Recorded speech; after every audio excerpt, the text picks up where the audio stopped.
Injuries. One of the biggest issues plaguing many teams in the modern NBA, and the Thunder are not free from this struggle that many teams face. From the 1 seed a season ago to exiting in the playoffs in the second round, the Thunder are currently 37-9 and first in the Western Conference, with a pretty comfortable gap between them and second. The team is currently on pace to win 67 games with almost an 82% win percentage. And from a high-scoring, shifty MVP candidate with incredible aura to remarkable role players and swarming perimeter defense, the Thunder have seemingly built the perfect team. But what is the true secret behind the Thunder's success, and is their current status maintainable for the postseason? What we are seeing now is the NBA's version of the Legion of Boom from the Seattle Seahawks, with the incredible lockdown defense that they would play. Without further ado, let me introduce you to the Legion of Thunder.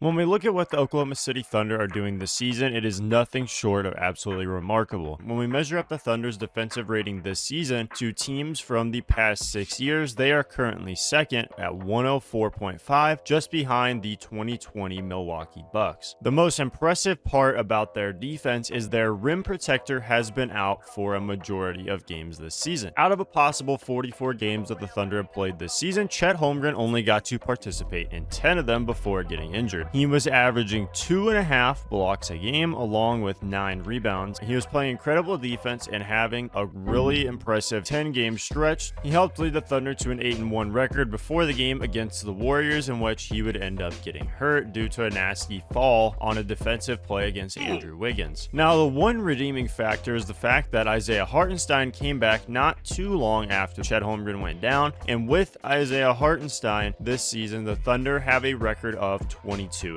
Now, in games without either big man this season, they are currently 6-4. And well, in some matchups where they may not have been favored at all due to playing against some bigger lineups, having J-Dub at center actually worked very effectively for them. Jalen Williams only being 6'6" and still being able to play at the center position and play bigger than his listed height is very, very good to see for this team. In an amazing turn of events this season, Jalen Williams is playing at a very high all-star level, averaging 21 points, nearly 6 rebounds, and 5 assists, along with almost 2 steals and a block a game. It was in these games, while he had to play the center position, that he would actually hold his own, and while the Thunder may not have had a great team record, he played very great defensively, locking down the paint. Now, obviously what he brings offensively at the 5 position would be a lot of help for this team, but when he brings on the defensive side of the ball, allows for a lot more versatility on defense for the whole team, and allows them to switch pretty much everything if needed. And he did a good job playing physically, and in some games he would play the opposing big off the floor, such as the game against the Suns, in which he made Nurkic shoot 0 for 7, and he would play 29 minutes, but the Thunder would take the win. And while his three-point efficiency has taken quite a hit, down to 34%, he is still providing the shot creation that this team needs, and especially when Shea is facing tough defensive coverage, he is one of the players that is able to create his own look and get to the rim at will. Versatility, a huge concept that is applied very much to the Thunder in this season so far. When you look at their roster, they're constructed with a lot of different guys around similar heights that are able to do many things on the defensive side of the ball, such as play good on-ball and off-ball defense, contest shots, deflect and get steals, and be very good at communicating with each other when needed to switch and play help defense. The Thunder are very much equipped with a lot of these players, such as Lou Dort, Alex Caruso, Cason Wallace, Shai Gilgeous-Alexander, Jalen Williams, Aaron Wiggins, and Isaiah Joe, just to name some of them. These guys are all around 6'3" to 6'6" in height, and they all provide great defensive intensity, effort, strength, and versatility, being the most important of all of these traits that they possess. And because they are so heavily tooled defensively, it is very frustrating for many teams that they play against. For example, in the game that the Thunder won against the Cleveland Cavaliers, Bulls January 16th, which they won 134-114. How do you think Donovan Mitchell felt when Lou Dort was suffocating him the entire game, not letting him get an easy shot off? And if there was ever a moment, not just him, but anyone else was playing, that Lou Dort finally stepped off the court, you look up and it's Alex Caruso coming to replace him, so you literally get no relief from the intense defense. And the thing is, with guys like Lou Dort and Cason Wallace and Alex Caruso on the team, these guys are all very interchangeable when it comes to them being able to lock down and deny the ball from the other team's best player and chase them around the court however much they may have to do it. Kenrich Williams is another guy that fits that mold that I completely forgot to mention in the earlier part of this video, but he is also a guy that will play very good lockdown defense. You have Cason Wallace and Jalen Williams both tied at 4th place for leading the league in deflections per game at 3.7 a night. Lou Dort is currently having a very incredible defensive season. Me personally, I believe he should be on the all-defensive first team this year, giving up only 40.7% from the field in players that are guarded by him, which just goes to show you the impact that he has while also defending each team's best player every single night. He has a very high workload every night in the NBA, always having to guard those players,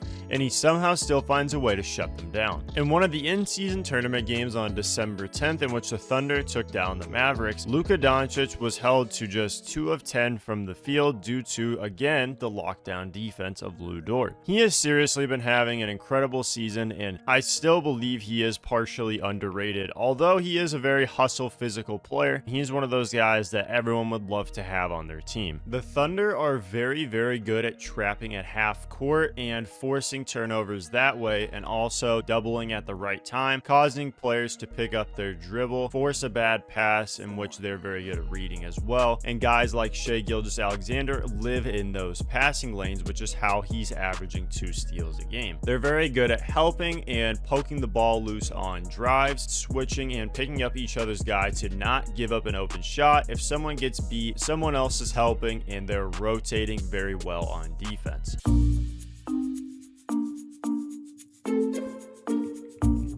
And well, while the Thunder defense may be incredible pretty much all the time, there's a special time that all the Thunder fans know about, specifically in the 3rd quarter. What we've seen from the Thunder in the 3rd quarter this season, they have forced so many turnovers. The Thunder are currently leading the league in turnovers forced per game. They force 18.4 turnovers per game. And when you filter it out using the NBA website, the Thunder force 4.7 turnovers per game in just the 3rd quarter alone. What we've seen from this team in the 3rd quarter of games, they usually come out on fire and have a very nice run in each of these games, in which they get a couple of great stops along with some transition buckets and go on like a 10-0 run to completely change the tone of the game. Sometimes they'll go into a game at half being tied or down by a little bit. This is without having Chet Holmgren in the lineup since November 10th, and Hartenstein isn't present right now either. For a team that has not been fully healthy with their big man rotation, the fact that they're still able to hold the best defense in the entire NBA by quite a good margin is actually very impressive, and it's something that we haven't really seen before. I could only imagine that when Chet Holmgren comes back, the defense will be even better as long as he's playing at 100%. I believe that this team will be an even better defense, and going into the playoffs, nobody's going to want to deal with the defensive versatility that this team brings. Aaron Wiggins,